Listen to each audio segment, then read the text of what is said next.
मैं डॉक्टर राम कुमार सिंह, हिंदी अध्यापक, आप सभी का इस वीडियो व्याख्यान में स्वागत करता हूं। आज मैं केंद्रीय माध्यमिक शिक्षा बोर्ड द्वारा कक्षा द्वादश के निर्धारित पाठ्यक्रम में अतीत के दबे पांव पाठ का प्रश्नोत्तर प्रस्तुत कर रहा हूं। आप सभी शालीनता एवं एकाग्रता के साथ सुनेंगे। तो इस पाठ का पहला प्रश्न है, सिंधु सभ्यता साधन संपन्न थी पर उसमें भव्यता का आडंबर नहीं था, ऐसा क्यों? उत्तर है, सिंधु सभ्यता के शहर मोहनजोदड़ो की व्यवस्था, साधन और नियोजन के विषय में खूब चर्चा हुई है।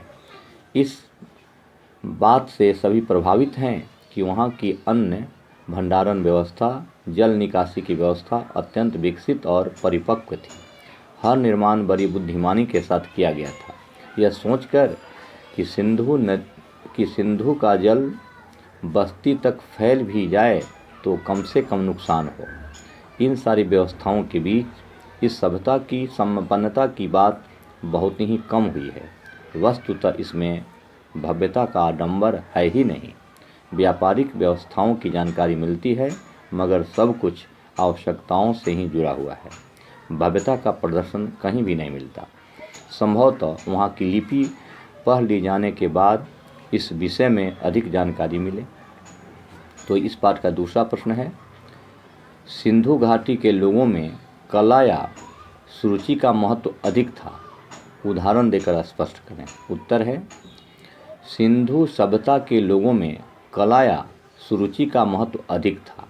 यहाँ प्राप्त नगर नियोजन, धातु व पत्थर की मूर्तियाँ, मृद महाड़, उन पर चित्रित मनुष्य, वनस्पति व पशु पक्षियों की छवियाँ, सुनिर्मित मुहरें, खिलौने, आभूषण तथा सुघर अक्षरों का लिपि रूप आदि सब कुछ इसे तकनीक सिद्ध से अधिक कला सिद्ध जाहिर करता है। यहाँ से कोई हथियार नहीं मिला। इस बात को लेकर विद्वानों का मानना है कि यहाँ अनुशासन जरूर था, परंतु सैन्य सभ्यता का नहीं।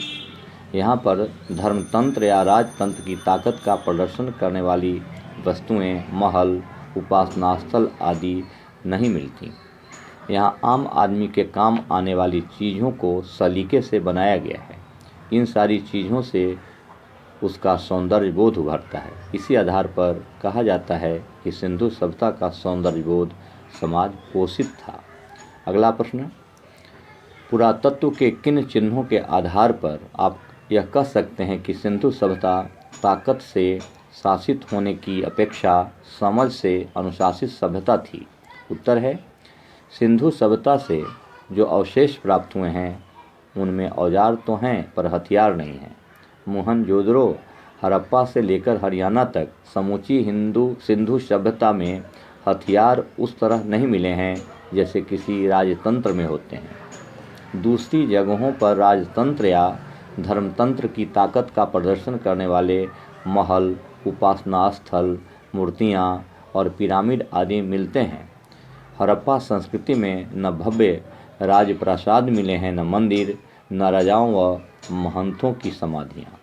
मोहनजोदड़ो से मिला नरेश के सिर का मुकुट भी बहुत छोटा है।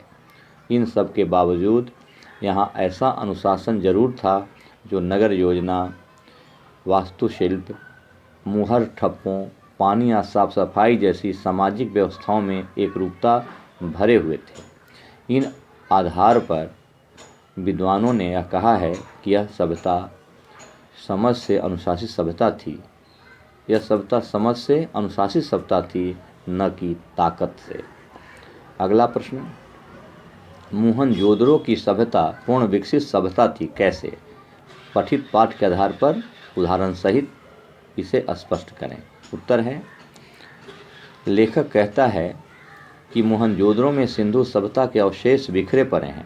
यहाँ के मकानों की सीढ़ियाँ उस कालखंड तथा उससे पूर्व का एहसास कराती हैं जब यह सभ्यता अपने चरम पर रही होगी। इतिहास बताता है कि यहाँ अभी पूरी आबादी रहती थी। यह सभ्यता विश्व की प्राचीनतम सभ्यता है। यहाँ के अधूरे पायदानों पर खड़े होकर हम गर्व महसूस कर सकते हैं कि जिस समय दुनिया में ज्ञान रूपी सूर्य का उदय नहीं हुआ था, उस समय हमारे पास एक सुसंस्कृत व विकसित सभ्यता थी। इसमें महानगर भी थे। इनको विकसित करने में भी काफ़ी समय लगा होगा। यह हमारे इतिहास को आँखों के सामने प्रत्यक्ष कर देता है। उस समय का ज्ञान, उसके द्वारा स्थापित मानदंड आज भी हमारे लिए अनुकरणीय हैं। तत्कालीन नगर योजना को आज की नगरीय संस्कृति में प्रयोग किया जाता है। अगला प्रश्न, टूटे फूटे खंडहर सभ्यता और संस्कृति के इतिहास के साथ साथ धड़कती जिंदगियों के अनछुए समयों का भी दस्तावेज होते हैं। इस कथन का भाव स्पष्ट करें। उत्तर है, यह सच है कि टूटे फूटे खंडहर सभ्यता और संस्कृति के इतिहास के साथ साथ धड़कती जिंदगियों के अनछुए समयों का भी दस्तावेज होते हैं। मोहनजोदड़ो में प्राप्त खंडहर यह एहसास कराते हैं कि आज से 5000 साल पहले कभी यहाँ बस्ती थी। एक खंडहर उस समय की संस्कृति का परिचय कराते हैं।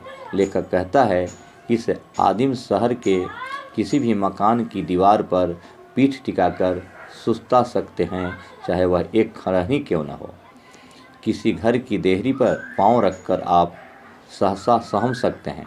रसोई की खिड़की पर खड़े होकर उसकी गंध महसूस कर सकते हैं, या शहर के किसी सुनसान मार्ग पर कान देकर बैलगाड़ी की रुंझुन सुन सकते हैं। इस तरह जीवन के प्रति सजग दृष्टि होने पर पुरातात्विक खंडहर भी जीवन की धड़कन सुना देते हैं। इस पाठ का अगला प्रश्न है, इस पाठ में एक ऐसे स्थान का वर्णन है जिसे बहुत कम लोगों ने देखा होगा, परंतु इससे आपके मन में उस नगर की एक तस्वीर बनती है। किसी ऐसे ऐतिहासिक स्थल जिसको आपने नज़दीक से देखा हो का वर्णन अपने शब्दों में करें। उत्तर है, इस साल की गर्मियों की छुट्टियों में कक्षा के कुछ दोस्तों ने दिल्ली के लाल किले को देखने का कार्यक्रम बनाया। निर्धारित तिथि को हम 6 दोस्त वहां गए। लाल किले को देखने के बाद मन में कल्पना हिलोड़े मारने लगी। इसे देखकर मुगल सत्ता के मजबूत आधार का पता चलता है। इतने विशाल किले का निर्माण शाहजहां ने करवाया, जिस पर अत्यधिक खर्च हुआ।